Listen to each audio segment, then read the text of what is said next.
Les masters santé de la faculté de médecine de l'université de Montpellier vont proposer plusieurs parcours.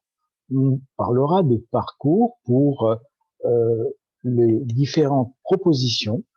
En réalité, chaque parcours pourra correspondre à un master. Nous avons donc ici plusieurs des masters qui vont être proposés à partir de la rentrée 2021. Gérontologie, soins, humanité, société, réhab, soins digital, télémédecine, télésoins, épidémiologie, données de santé, biostatistiques. Le master gérontologie est constitué de plusieurs parcours, de plusieurs masters. Un des masters s'appelle Master Santé, parcours gérontologie, encadrement et coordination des services et structures.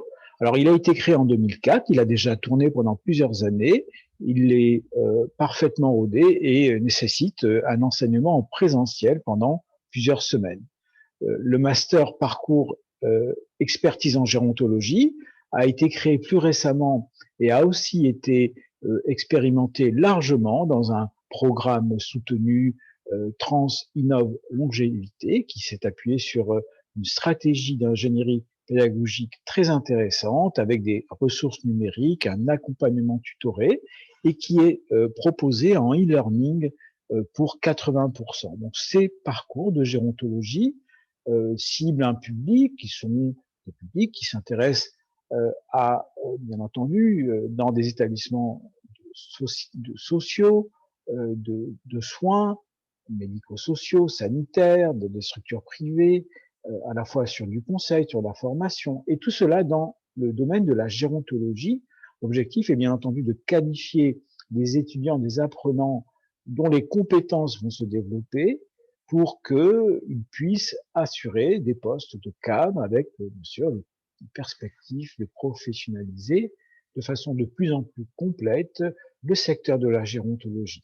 Donner aussi des compétences croisées de gestion, d'animation, pour ce qui concerne les dispositifs gérontologiques.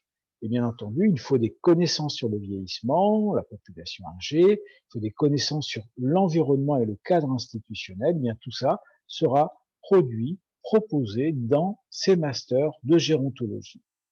Les masters de gérontologie vont faire appel à des étudiants en formation initiale puisqu'il s'agit de master 2. Ils vont donc accueillir des étudiants qui ont eu des masters 1 de sciences humaines sociales, droit, sciences et un certain nombre de formations qui s'intéressent à la gérontologie, allant de la médecine à l'odontologie en passant par la pharmacie ou l'architecture.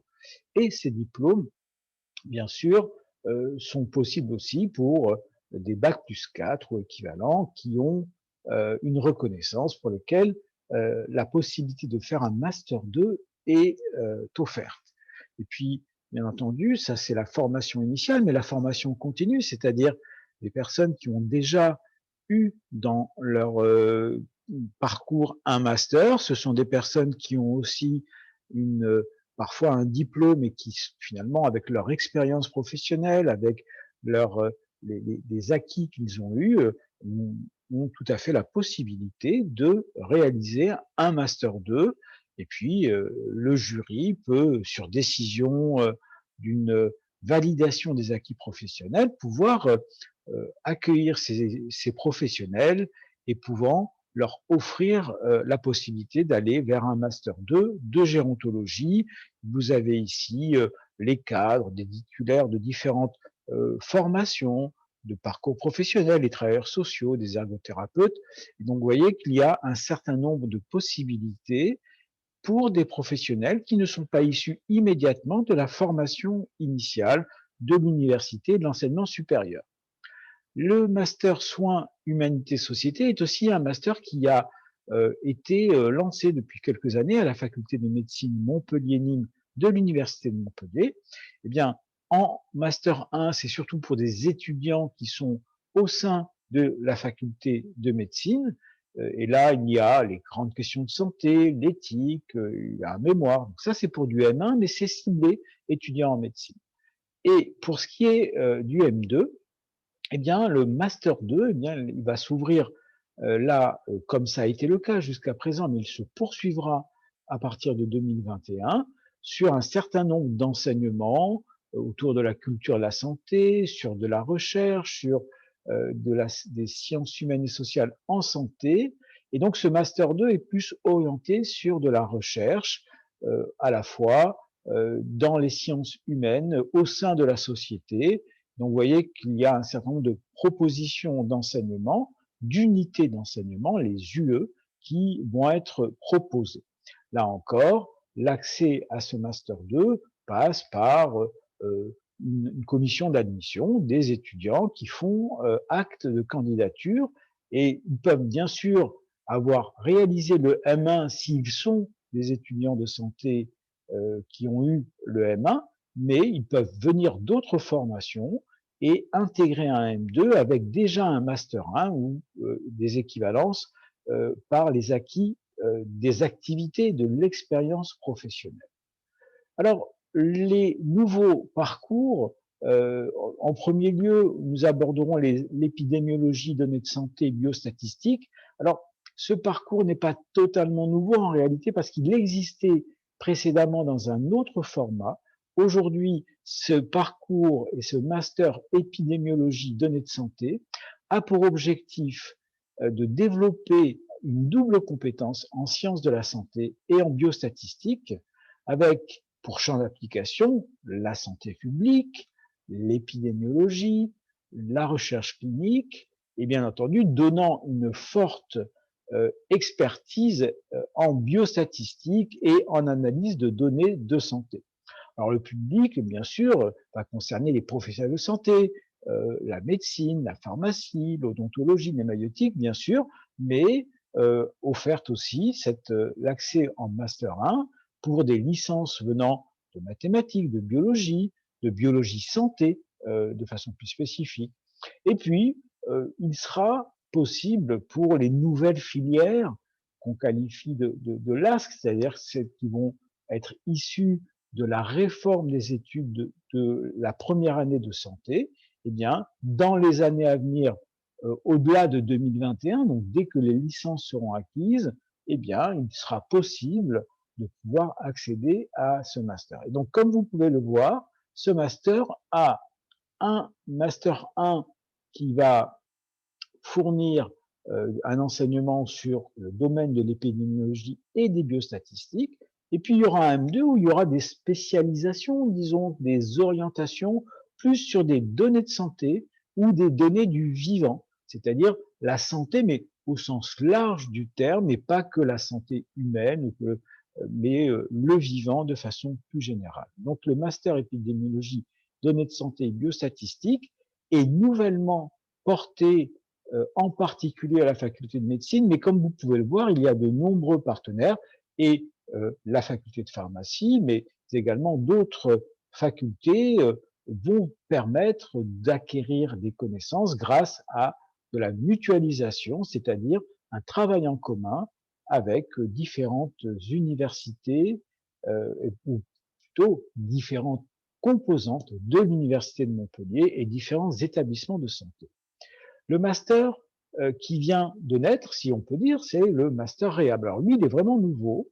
C'est une formation scientifique dans le champ des sciences de la rééducation et de la réadaptation. Donc, ce master va comporter un M1 et un M2. Il va être proposé à des étudiants ou des professionnels de santé qui sont en double cursus. Alors, des médecins, des chirurgiens, bien sûr, des professions paramédicales aussi, et en particulier la kinésithérapie, l'ergothérapie. Ce master est tout à fait adapté à ces champs de compétences et va permettre d'apporter de nouvelles compétences à ces professionnels qui sont en formation de santé. Mais il y a aussi d'autres étudiants. Il peut y avoir des étudiants de STAPS, donc des sciences du sport, de l'activité physique. Il y a des ingénieurs qui pourront venir se former à ce master. Il y a aussi toutes les filières qui, à travers une expérience en biologie, en technologie, pourront s'orienter vers le monde de la rééducation, de la réadaptation. Donc, cette formation du master réhab, eh bien, réhabilitation, rééducation, réadaptation, va aussi avoir une particularité. D'abord, la première, c'est qu'il y a un certain nombre d'acteurs qui vont participer. On voit ces petits logos qui montrent à la fois comment les différentes composantes de l'Université de Montpellier, les acteurs de la kinésithérapie vont être insérés finalement, de l'ergothérapie vont participer à cette formation. Mais vous voyez que quand on va arriver en deuxième partie de ce master, en M2, eh bien, on va avoir deux parcours finalement, un qui sera suivi par certains étudiants et un autre par d'autres étudiants. C'est le parcours MAP, mouvement, apprentissage, plasticité, et c'est le parcours HAT, handicap, autonomie, technologie. Donc chacun a comme objectif d'apporter des bases théoriques plus spécifiques, MAP pour le contrôle du mouvement, les théories d'apprentissage, la plasticité des systèmes qui permet la restructuration et la compréhension de la restructuration du mouvement, d'accord, et de la fonction. Et HAT, c'est plutôt le contrôle moteur, certes, mais avec l'application aux grandes déficiences.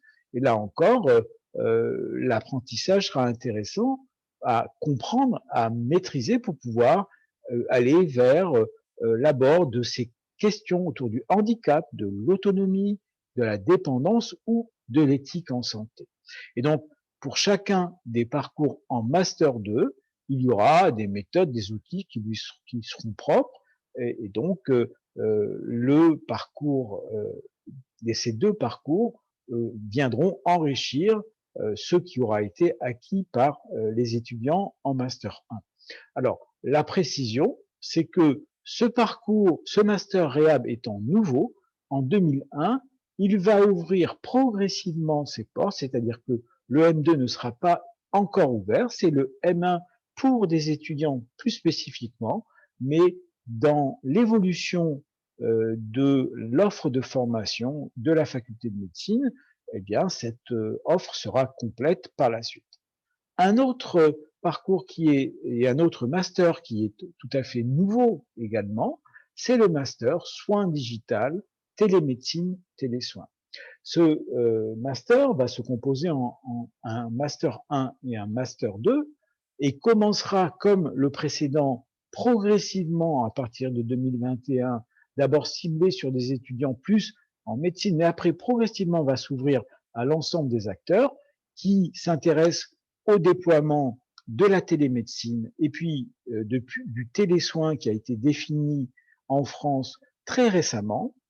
Et donc, il faut former à la pratique et à la recherche en télésanté. Il faut pouvoir apporter de l'expertise pour les nouveaux métiers des professions de santé qui vont s'appuyer sur le digital. Et puis, ce master va se positionner, bien sûr, dans un premier temps, dans un ensemble qu'on appelle Ma Santé 2022, donc donner des éléments pour que cette notion de Ma Santé 2022 qui intègre de façon très forte la télémédecine, mais également la santé digitale et le soin digital, eh bien, ce master va pouvoir répondre à ces besoins. Et puis, comment est positionné ce master? Eh bien, il a un positionnement régional avec un certain nombre d'acteurs régionaux, la faculté de médecine, certes, mais un certain nombre d'acteurs dans l'université, dans les facultés de santé, dans les facultés de sciences, et tout cela va réaliser localement sur le site de Montpellier des acteurs qui participeront à ce master. Et puis, également, il y aura une connexion nationale puisque un certain nombre d'acteurs également au niveau national pourront participer à cette formation à travers des formations qui existent déjà, le diplôme interuniversitaire national de télémédecine. Donc, vous voyez qu'il y a une évolution vers une plus grande expertise à travers différentes composantes de Montpellier ou à travers différentes universités, et ce master pourra permettre d'ouvrir le champ de la recherche et le champ de la pratique à des professionnels qui sont concernés par ce domaine, qu'ils soient des professionnels de santé ou des professionnels de la gestion et de l'organisation du soin, voire des technologies, mais avec un regard sur le soin. Alors, tout cela correspond à un ensemble réalisé par de nombreux collègues Et vous voyez ici Claude Jandel, Myriam Taroudjit, Laurent Vizier, Isabelle Lafont, Arnaud Dupérant, Maurice Ayot, Pascal Favreau-Perret et Thibaut Murat. Vous voyez qu'il y a une équipe, et sachez que cette équipe pédagogique et de scolarité est particulièrement motivée pour aller vers une formation avec une offre la plus intéressante possible et qui va être progressivement déployée dans toute sa dimension.